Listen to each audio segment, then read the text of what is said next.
Bonjour à tous, très content de vous retrouver. Aujourd'hui, nous allons parler du télétravail et de ses dangers. Et je vais vous proposer 7 exercices antidouleur. Alors, en cette période de confinement, on incite de plus en plus les employés au télétravail avec toutes les conséquences que cela peut générer. Et depuis quelques mois, on constate que certaines douleurs, notamment des troubles musculo-squelettiques, les TMS, c'est leur nom, en fait ces TMS apparaissent. Alors, je vous propose à travers cette vidéo de voir à quel type de douleur nous pouvons être confrontés en télétravail et vous proposer des solutions pour essayer de les éviter et si elles sont là, vous soulager au maximum. C'est quoi vraiment les TMS ? Alors c'est un ensemble de douleurs que l'on dit périarticulaires qui touchent principalement les membres supérieurs, inférieurs et le dos, des lombaires jusqu'au cervical. Alors bien sûr ça impacte les tendons, les muscles, les articulations, les nerfs et le système vasculaire. Donc tout ça c'est impacté et du coup ça va générer des douleurs. Alors on sait que dans 95% des cas, le télétravail se déroule devant un écran d'ordinateur dans des conditions pas toujours ergonomiques. Souvent, c'est un peu avec les moyens du bord. Ça veut dire parfois sur le canapé avec le portable sur les genoux. Ça peut être devant un petit bureau, parfois le bureau de son gamin, de sa gamine. Ça peut être sur une planche placée sur 2 tréteaux. Ça peut être sur le coin de la table de salle à manger. Ça peut être sur la table du salon. Alors, imaginez bien qu'on est penché en avant. Et la plupart du temps, bien sûr, on travaille sur l'ordinateur portable du travail. Alors, suite à l'épidémie de la Covid-19, en fait, le recours au télétravail s'est fait de manière un petit peu précipitée. C'est-à-dire qu'on a plus misé, investi sur des conditions logistiques pour continuer à travailler ou préserver en fait des emplois. Ça veut dire que ça n'a pas toujours été simple et ce n'est pas simple pour tout le monde. Ce qui va générer plus de stress qu'au travail où on était habituellement. En fait, parfois, les conditions d'accès à distance aux plateformes de travail sont difficiles.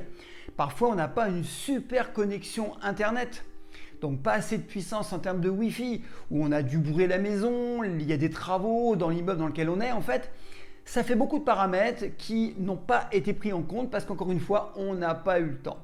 Alors, l'ergonomie du poste de travail à la maison, c'est quelque chose qui n'a pas pu être étudié. On ne sait pas comment vous êtes chez vous. Après, il y a un contexte social, à savoir la garde des enfants, il y a tout ce qui est lié à l'isolement, j'en ai déjà parlé dans un live, et il y a toute une organisation à mettre en place sur le plan familial. Pas toujours facile d'être concentré tout seul, il peut y avoir du bruit à côté de vous.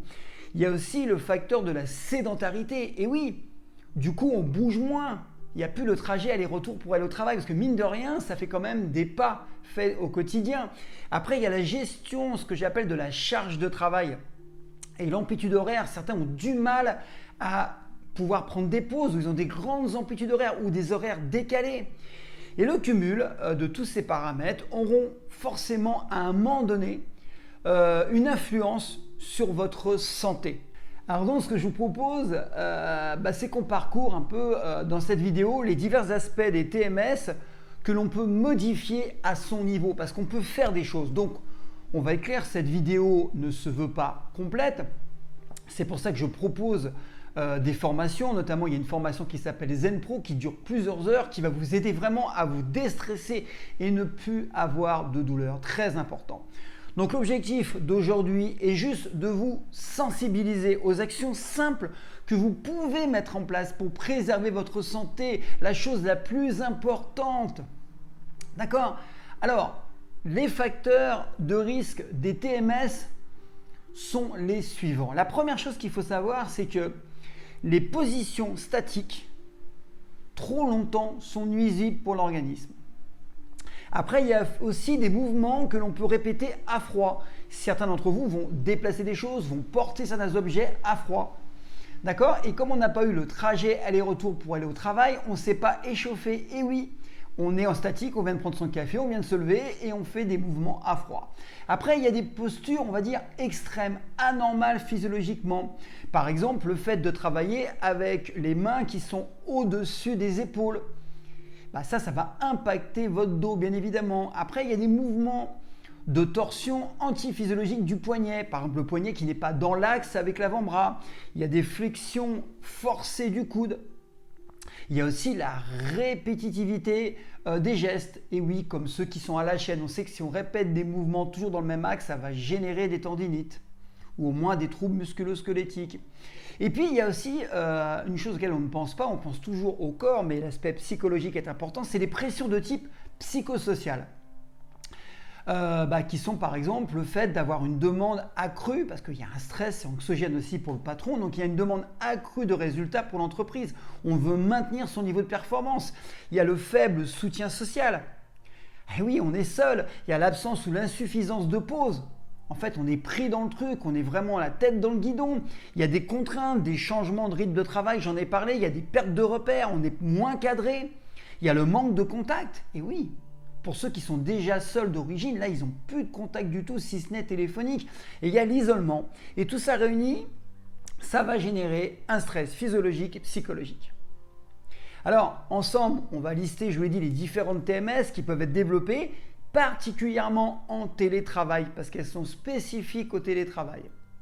Et une fois qu'on les aura localisées, nous allons voir comment les éviter ou, si elles sont présentes, les soulager à travers des positions, des postures, des exercices d'étirement et de respiration. Et vous pourrez les mettre en place facilement chez vous. Et vous allez voir, les résultats sont immédiats, les amis. Alors, la première région qui peut être touchée, c'est le dos. Principalement, on va se plaindre de lombalgie, ça veut dire des maux, des douleurs au niveau des lombaires. Ensuite, on va parler des dorsalgies, ça veut dire des douleurs au milieu du dos, entre les cervicales et les lombaires. Et puis, on peut avoir des cervalgies, c'est-à-dire des douleurs au niveau de la nuque. Et parfois, ça va jusqu'à irradier dans le bras et les mains, parce qu'il y a une inflammation en fait au niveau du tendon. Donc ça correspond à peu près à 10% des douleurs. Après, nous avons les épaules et les trapèzes, très touchés quand on est en stress et quand on est en position statique. Alors là, pareil, ce sont les douleurs qui partent de la nuque et qui peuvent irradier bras, avant-bras, mains et jusqu'aux doigts. C'est 30% des douleurs. Ensuite, on a les coudes. Alors ça peut être une difficulté à plier le coude, des douleurs dans l'avant-bras, des pointes ou des douleurs au niveau de l'intérieur et de l'extérieur du coude. On parle d'épicondylite. Ça correspond à 20% des douleurs et c'est du classique quand on est toujours devant un écran d'ordinateur. Et alors là, vous allez être étonné, les poignets et les doigts sont très touchés. On a parfois des sensations d'électricité dans les doigts, des pointes dans l'avant-bras. Et là, ça correspond à 35% des douleurs. D'accord ? Donc, maintenant qu'on a localisé, qu'est-ce qu'on peut faire pour éviter ou diminuer ces douleurs ? En fait, on va agir sur 3 leviers que vous allez mettre en place, que vous allez sensibiliser, que vous allez réfléchir dans la journée. Et on va voir ensemble ce que c'est. Alors, la première chose à faire, c'est adopter les bonnes postures devant votre poste de travail. On peut réduire, en ayant les bonnes postures, jusqu'à 50% de douleur. Donc, c'est vraiment la base. C'est vraiment important que vous respectiez la biomécanique. En fait, en alternant diverses positions qui vont vous permettre en fait de soulager momentanément vos articulations et vos muscles, et en fait, votre corps va être en mouvement, du coup, ça va drainer, la circulation du sang va être optimale. Et si vous restez 1 heure, par exemple, devant un ordinateur ou avec un portable, je parle du téléphone coincé dans le cou, forcément, c'est pas top. Vous n'allez pas bouger la tête. C'est une position qui physiologiquement n'est pas normale et donc vous allez forcément avoir des douleurs à un moment donné au niveau du cou, des trapèzes, des épaules. Ça, c'est certain. Je le vois en entreprise quand j'interviens. Par contre, si vous bougez la tête de temps en temps, normalement, forcément, vous allez éviter ces douleurs de cou. Deuxième levier sur lequel on peut travailler, c'est réaliser des mouvements simples de type renforcement musculaire et étirement. Simplement en restant au bureau, vous allez voir les 7 exercices de base qui sont suffisants. Troisième levier, il va falloir inclure entre les phases de travail, les phases où vous allez concentrer sur l'ordinateur par exemple, des pauses réparatrices. Des pauses où on bouge, où on marche, on respire, on boit un verre d'eau. Il faut bouger toutes les heures, il faudra bouger 5 minutes. Sachez mes amis que nos articulations, nos muscles doivent fonctionner dans des amplitudes aussi qui sont normales. mais on doit bouger et jamais dans le même angle pendant des heures, je vous l'ai expliqué. Ça, c'est le problème. Donc le pire, c'est être statique dans le même angle.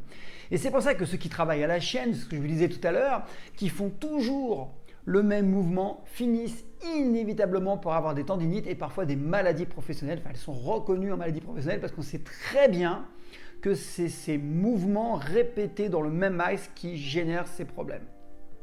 Eh bien, c'est pareil, mes amis, quand on est devant un écran d'ordinateur. Plus vos articulations passeront de temps dans des amplitudes qui sont normales, c'est-à-dire sans hyper-extension, sans hyper-flexion, moins vous aurez de chances de développer des TMS. Alors, je vais vous le faire voir à travers une position, par exemple, une bonne posture devant un ordinateur. Donc, on va voir ensemble, donc, comme je vous l'ai dit, la bonne posture devant un écran d'ordinateur. Donc là, je suis de face pour des raisons pédagogiques, pour que vous puissiez voir, je vais me mettre de côté. D'accord? Mais évidemment, il faut mettre l'ordinateur face à vous dans l'axe. Dans la mesure de possible, ce qu'il va falloir faire, c'est se rapprocher le plus possible de la position idéale. Déjà, avec le haut de l'écran au niveau des yeux, pour ne pas avoir à lever la tête et mettre la nuque en hyper extension. Et à l'inverse, ne pas être trop bas, ne pas avoir d'ordinateur trop bas. D'accord? Parce que du coup, vous allez baisser la tête et vous allez être en hyperflexion. C'est pour ça que l'ordinateur posé sur les genoux dans un canapé, c'est pas génial parce que vous êtes un peu en position avec la tête vers le bas. Ensuite, il faut que les coudes soient à angle droit. Le top, c'est ou qu'ils soient posés sur un accoudoir ou alors sur une table. Ça, c'est l'idéal. Vous voyez, il y a un angle droit. Donc ça, c'est le top parce qu'il n'y a pas de tension. Après, ce qu'il faut, c'est rapprocher le plus possible le clavier, d'accord, du thorax. Pourquoi? Pour ne pas être penché en avant et pas créer de tension au niveau des lombaires. D'accord? Et la même chose, ne pas s'affaler dans un fauteuil comme je vois certains ici avec les bras tendus parce que du coup, vous allez faire le dos rond. D'accord? Et ça, on le voit chez de nombreuses personnes et vous allez vite vous plaindre de douleurs dorso-lombaires et cervicales. Et oui, on pense que c'est relax comme ça, mais non, c'est pas bon du tout. En fait, après, ce qu'il faut retenir, on va revenir sur le dos, c'est avoir les poignets qui soient alignés avec l'avant-bras, donc une position neutre. Donc comme ceci quand on travaille, il n'y a pas des positions comme ceci. C'est pas génial, pas de torsion. D'accord? Donc pourquoi il faut une position neutre? Simplement parce que vous allez éviter comme ça ce qu'on appelle les syndromes du canal carpien ou la tendinite de la souris. Et du coup, ça peut être intéressant ou d'investir dans une souris ergonomique ou alors avoir la bonne position. Sachez que les syndromes du canal carpien, ça revient très souvent dans le monde professionnel, notamment chez les coiffeurs. Donc vraiment, il faut vous préserver parce que ça, on le garde souvent à vie. Alors, concernant le dos, le top, c'est de conserver le bas du dos creusé. Donc on se colle bien dans le siège, bien à plat contre le dossier et réglez bien la hauteur du siège. En effet, les genoux doivent être toujours un peu plus bas que les hanches pour en fait creuser légèrement le bas du dos. Si les genoux descendent un peu plus bas que les hanches, le bas du dos va se creuser naturellement. À l'inverse, s'ils sont plus hauts, comme ceci, j'en vois souvent qui lèvent un peu trop les genoux, du coup vous allez avoir le bas du dos qui est arrondi. Et l'idéal, physiologiquement, quand on a une posture où on laisse rester un certain temps, il faut avoir le bas du dos légèrement creusé. Vous pouvez aussi positionner ce qu'on appelle un cale-pied ou un réhausseur de pied, mais encore une fois, il faut toujours rechercher à avoir vraiment les pieds à plat. Donc vous allez réguler avec la hauteur du siège. Ok? Après, certains d'entre vous travaillent sur 2 écrans. Et souvent, on voit des salariés qui tournent plus souvent la tête d'un côté que de l'autre. Donc forcément, ça va générer à un moment donné, dans le temps, une amplitude plus importante d'un côté que de l'autre. Et ces mêmes personnes, en fait, se plaignent d'avoir des douleurs au cervical. Et ça, on a constaté, je l'ai vu souvent en tant que consultant en entreprise, que c'est souvent quand les gens mettent les 2 écrans du même côté.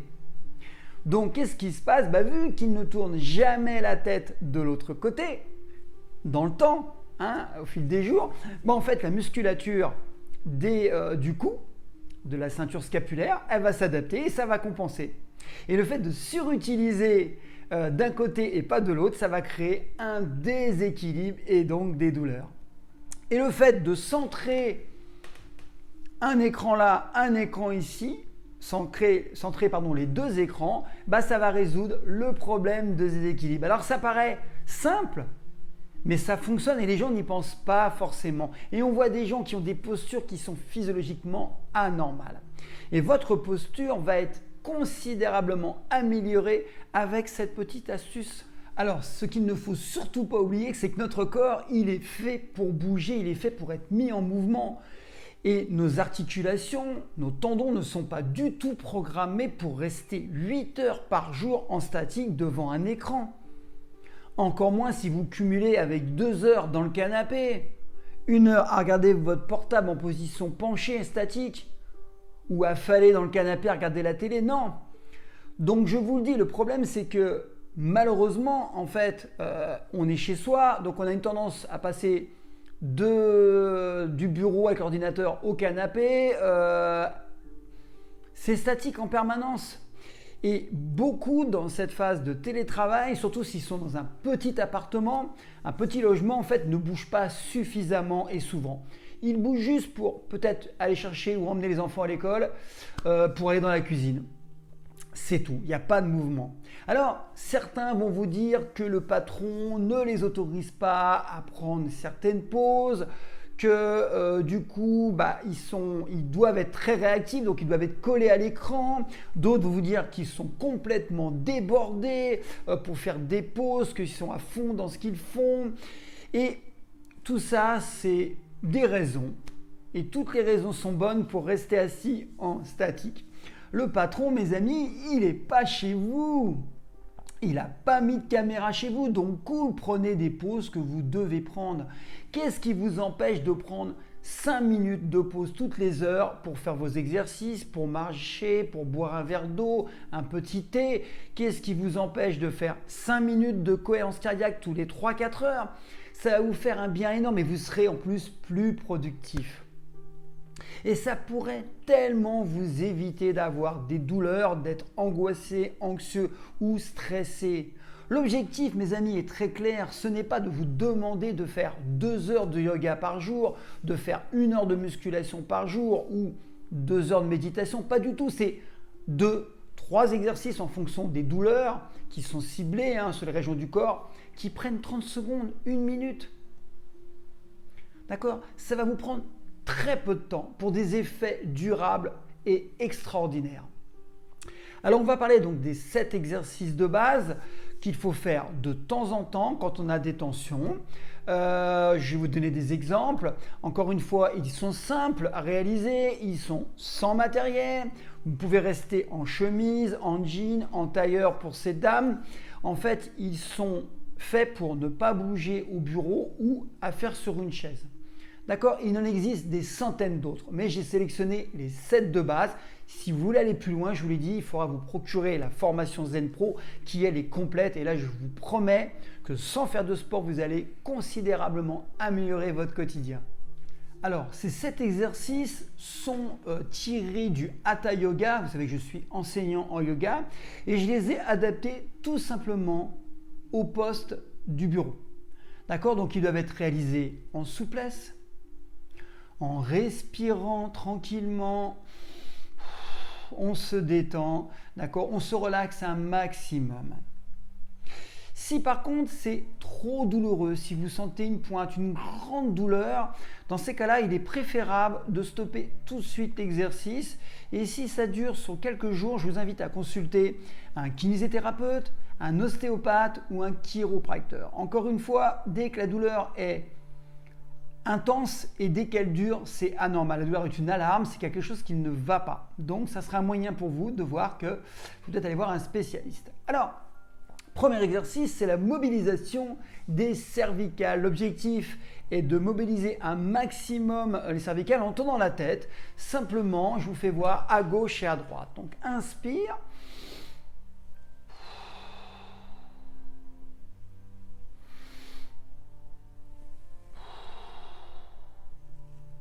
Trois, 4 fois, même chose au bas.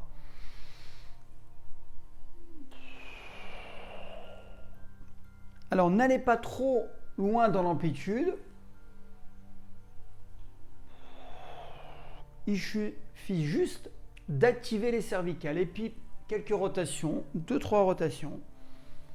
En respirant bien, à gauche et à droite. Ça suffit largement.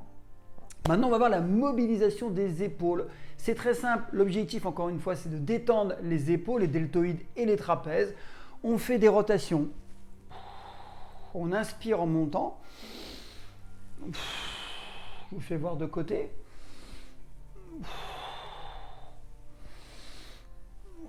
Vous allez sentir, on sent qu'il y a des adhérences, surtout quand on est resté en statique longtemps, et ça apporte un bien énorme. Voilà, tranquille, ça suffit largement. On voit, ça craque un petit peu, c'est pas dangereux, c'est les adhérences. Donc maintenant, on va travailler la mobilisation des lombaires. On va se mettre en position debout, les pieds écartés à la largeur des épaules, les mains comme ceci sur les lombaires, les doigts vers le bas.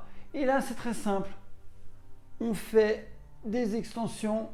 On projette le thorax et la tête en arrière. On ne va pas trop loin. D'accord? Alors, c'est un exercice qui m'a été donné par un ostéopathe et qui m'a dit que, justement, quand les gens avaient des douleurs de dos ou quand il y avait des tensions au niveau des lombaires, bah, ça allait soulager. D'accord? Donc, je ne vais pas rentrer dans le détail sur le plan anatomique, mais simplement, vous allez voir que ça va vous soulager tout de suite. 10-15 flexions, ça suffit, vous le faites 3-4 fois par jour et vous allez sentir vraiment une sorte de soulagement au niveau des tensions lombaires. C'est très simple à faire franchement. Donc maintenant on va travailler les fléchisseurs du poignet. Alors il y a deux manières de travailler. L'idéal c'est sentir une légère tension sur les muscles de l'avant-bras. Premier exercice, c'est au choix. On pose la paume de main sur la table, sur un angle de table. Et puis on va tendre le bras et on va aller légèrement en arrière et on va sentir une tension ici même dans le biceps et jusqu'au deltoïde antérieur. On garde la position une dizaine de secondes.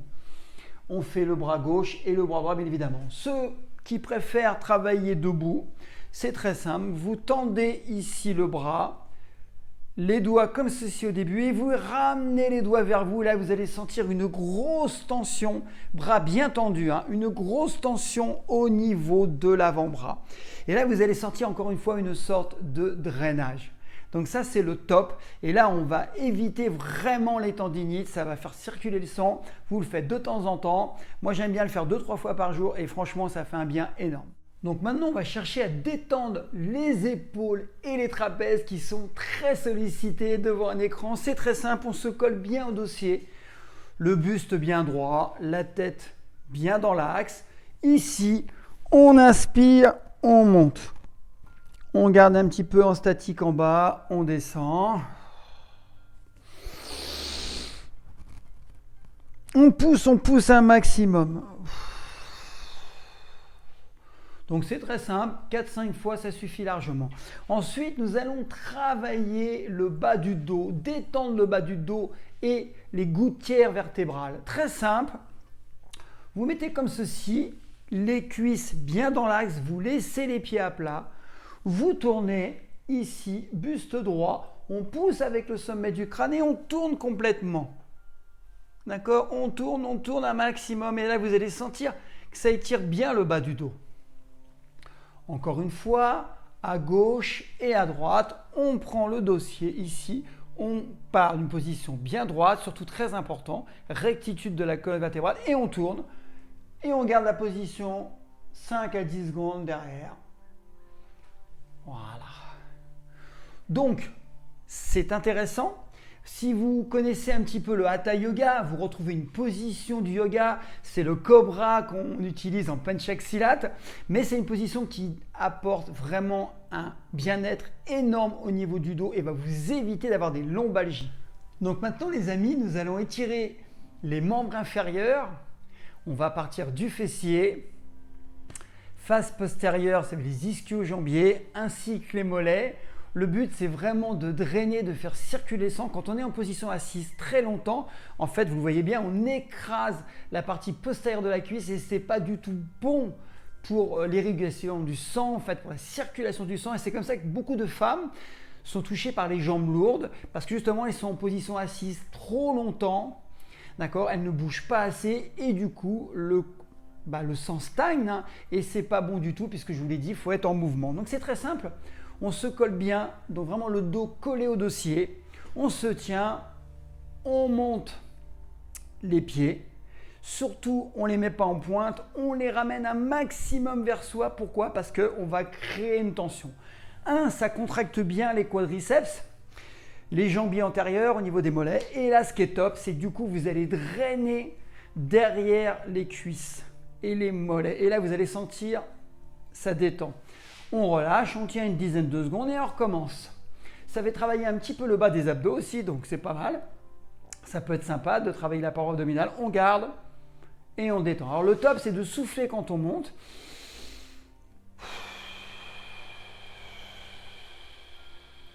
Toujours synchroniser la respiration et on détend. Voilà mes amis, on arrive à la fin de cette vidéo. Mon objectif, c'est vraiment de vous sensibiliser sur la santé au travail. Souvent, les responsables, les patrons, les supérieurs hiérarchiques ne prennent pas assez en compte cet aspect santé. Donc moi, je suis là pour vous aider. Vous avez vu qu'avec ces 7 exercices, avec les explications que je vous ai données, vous allez pouvoir vous remettre en forme et vous soulager. Et puis si vous avez des questions à me poser, vous pouvez envoyer des mails, vous pouvez poser des questions dans les commentaires sous la vidéo. Et si ça vous a plu, si vous êtes senti que ça pouvait impacter votre corps, et je suis sûr que ça a dû faire des effets, et si vous voulez aller beaucoup plus loin, je vous propose encore une fois le lien qui est en dessous la vidéo qui vous donnera un accès direct à la formation Zen Pro et je la diffuse en entreprise. Je ne vous cache pas que c'est un gros succès parce que les gens voient les effets immédiatement. Et puis ceux qui sont chez eux, vous devez absolument préserver votre santé. C'est le socle pour avoir une vie épanouie, pour avoir une vie meilleure. Vraiment mes amis, si je peux vous aider, je serai le plus heureux des hommes. Maintenant, comme je dis toujours, il faut passer à l'action. La théorie, c'est la théorie. L'exercice, c'est l'exercice. Si on n'en fait rien, il ne se passera rien. À vous de jouer. Action! Salut à tous. Au plaisir de vous retrouver.